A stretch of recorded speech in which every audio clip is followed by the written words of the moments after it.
This is the Buick Encore. This is kind of a special video for those of you who always want to see the lower trim levels on these vehicles that I feature here on the Vehicle Visionary YouTube channel. This is the preferred trim level. It doesn't get any lower than this with the Encore. It doesn't have much, very little here, but I tell you what, you also have very little price compared to most vehicles that are available today. I'm going to show you what you can get for that price if you wanted to buy one of these. There still are some reasonably priced vehicles on the road today. The exterior color on this model is Summit White. It has an ebony interior, and we're going to talk about what this is and if it might be a good decision for you to make to maybe buy one of these at your local Buick dealership. Taking a look at the front end, it does have a sporty look to it. You do have the turn signal indicator right here that has a nice line over all the daytime running lights. You do have your headlights, the low beams and the high beams here. Now, obviously, they're not LED, but you know what? I don't think that would be too hard to change to an LED bulb, and then you're set where all of that is concerned. There is a decent amount of chrome on the vehicle with the bar that runs through the middle of the grille right here, the surround as well. Obviously, your Buick logo, the upper and the lower grills taking care of airflow to what's under the hood. You do have some gloss black right here. And the lines on the hood, well, they actually do look pretty nice. Even though this is Summit White, kind of a basic color, kind of plain Jane, so to speak. You can see the center line on the hood that works its way up, and as it gets towards the very top, it actually just disappears away. Very large hood here as far as really not having a center bulge, but the size of the hood working its way over here before it actually does have a little bit of a rise and then a nice line right here into the fenders. Speaking of the fenders, you actually have pinstriping on the vehicle right here. That's what that's actually called right there. I know a lot of people might not know what that is in this day and age because you just don't see it very often. And what about our tire and wheel size? 215 on the width, 55 on the sidewall size, and then wrapped around the 18-inch wheels. You do have the manually folding but power adjustable and heated side view mirrors. You've got blind spot monitoring right there, and a combination of body color and chrome on your door handles right here. Passive entry is here actually not only on the front, but on the rear doors as well. And the good news about that for you parents out there is that you can come here with the car seats, put the kids in the back, all that kind of stuff, and you can lock and unlock everything here on the rear doors just like you can on the front. What about the remote? And there you go, there's your remote.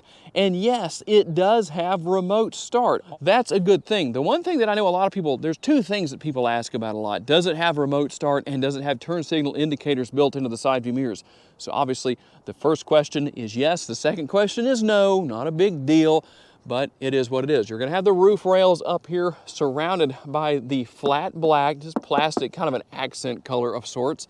We'll have the, really not a shark fin antenna up there. It's more just a roof antenna, kind of an interesting look there. And then the roof spoiler right here to help channel the air over the back window to keep that clean. But when it does get dirty, obviously you can use the rear window wiper to take care of everything. Finish things off here with the, well, we'll say tastefully done tail lights.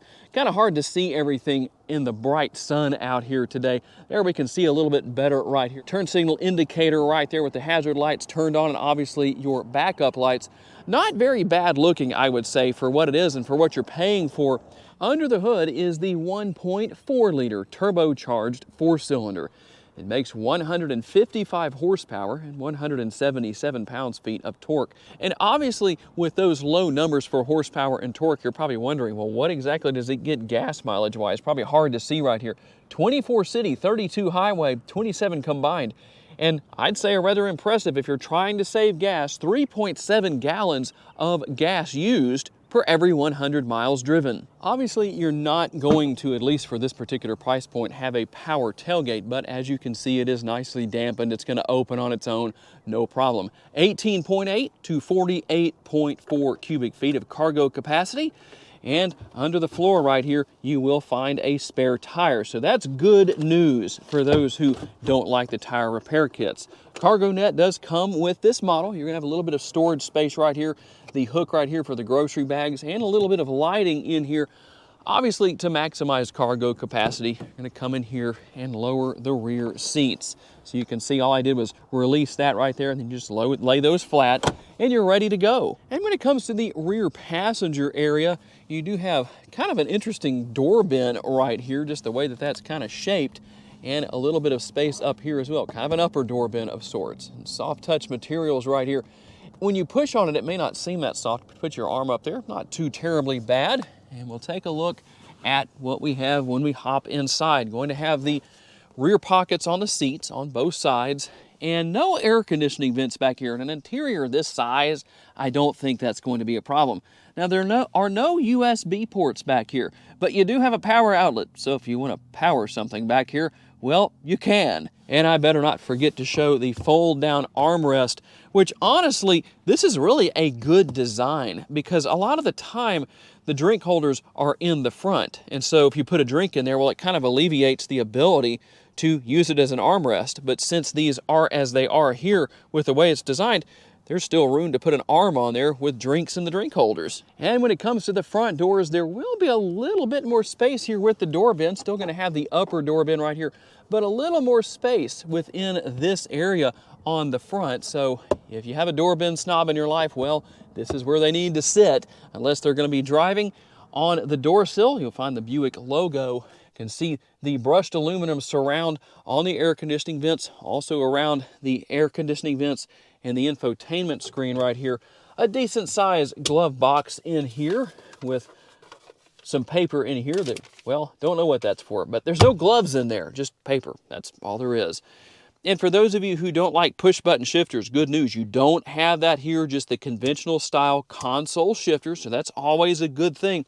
And I don't know how easily I can show you what's in there. You do have some connectivity in here with USB and a 12 volt, a couple of USB ports. I think there's at least one. There's actually two right there in the center area of the console up there. Gonna have the gloss black surround right here. There are some cup holders and an old school parking brake. Doesn't really sound like an old school parking brake, but it is there. And even though it's old school, it doesn't quite have that old school sound. But we'll take a look at the center console right here. A little bit more space in there. Not a lot, but for an SUV of this size, that's probably about average. Also, a couple more drink holders. And overall, we're going to pretty much see a mirror image on the driver's side door as we did on the passenger side. Other than being able to control all four windows, you've got your lock and unlock button there, and you can control those power adjustable heated side view mirrors. Here is where you will control the functionality of the lighting on the exterior of the vehicle. You can drop the lever here to adjust the steering wheel, and I think it's tilt and telescopically adjustable, but let's find out just to be sure. I think it's just tilt, actually, so yep, it is tilt and telescopically adjustable. So just wanted to be sure on that before I gave you wrong information. We will hit the push button start here. Move the steering wheel out of the way to show you what's here. I know a lot of people are probably going to say this looks very antiquated, but there are people who are probably going to say, hey, that works for me. So those are the ones who might buy a vehicle like this. Everything to control the turn signals on the vehicle right here. If you know what that is, that's how you turn that on. Those flashing things on the outside at each corner to let people around you know what you're doing when you're driving down the road. Steering wheel mounted controls, pretty easy to figure out what is there. And a rather large horn button, kind of an interesting thing. Buick logo right there. And here is what you have for your infotainment system. You do have a fairly small screen, but again, not a big deal. A lot of people might like it because it is rather minimalistic here. Some people might like the minimalistic look here. Not a lot going on, but you'd have some great functionality. You can pair your phone. You have Apple CarPlay and Android Auto. Obviously going to have a backup camera. Just one view, but you do have that view. You can turn your trajectory lines on and or off. And then the single zone climate control. You have such a small interior to the point that I don't think that's really a big deal as far as that goes. But tell me what you think down in the comments section. You can turn your hazard lights on here. And if you want to attempt to do a burnout with 155 horsepower, you can turn off your traction control. All right, we're hopping out on the road for our test drive. Let's see what happens when we drop the hammer. Definitely not going to win any drag races, but I will say this. It's actually kind of surprising that it'll get up to speed as quickly as it will for the low horsepower and torque numbers. But you have to remember the power to weight ratio here is pretty well balanced, I would say. So maybe that shouldn't be as big of a surprise as I'm kind of making it out to seem, but not too bad. And for a vehicle with such a short wheelbase, a lot of the time the shorter wheelbase you have, the more rigid the ride is. It's not too bad, I have to admit. It's really pretty enjoyable to drive. It's definitely a very nimble vehicle. It moves well, it's very responsive, you can get in and out of tight spots. It'd be a great vehicle for big city driving for the right person. Maybe doesn't have a family or anything like that. But one way or another, there are some advantages to this vehicle. It has a very nice view out of the windshield. You can see well out of it, but even though you have a little bit of a blind spot in the rear area there, it still isn't too bad because of the fact that, well, you have blind spot monitoring built into your side view mirrors. But honestly, it's not too bad. I know a lot of people kind of give Buick a bad rap of sorts for whatever reason, but this is not a bad little vehicle, and especially for the price. You get a lot for the money. It may not be that you're getting the newest look and the newest technology and everything, but you have things such as Apple CarPlay and Android Auto. You can easily pair your smartphone. You have safety features such as blind spot monitoring. The rear view camera, yeah, it's there, but that shouldn't be a surprise because actually in the United States, at least, all vehicles were supposed to have rear view cameras by the year 2020, but most car makers, if not all of them, are way ahead of that. But overall, it's not a bad little vehicle to drive. It sure handles well. It seems to take bumps driving down the road pretty well for what it is and for its size. And I don't know, it's pretty comfortable as far as the interior goes.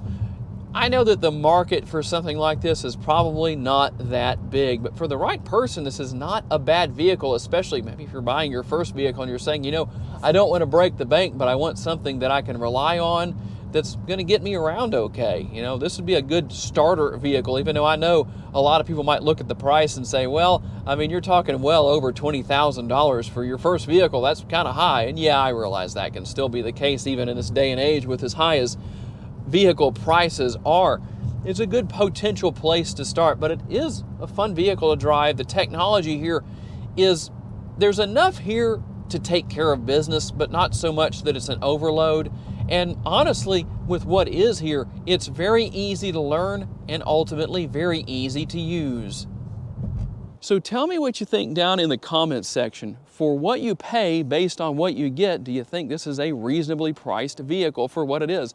One thing's for sure, no matter what in this day and age, the price is really good. It may not have the latest and the greatest of everything from Buick, but it does have a lot of great features, functionality, and technology. Gotta say a special thanks to my friends at Morgan Buick GMC for loaning me this Encore for the day, and a special thanks to all of you for being kind enough to give me the opportunity to give you a vision for your next vehicle.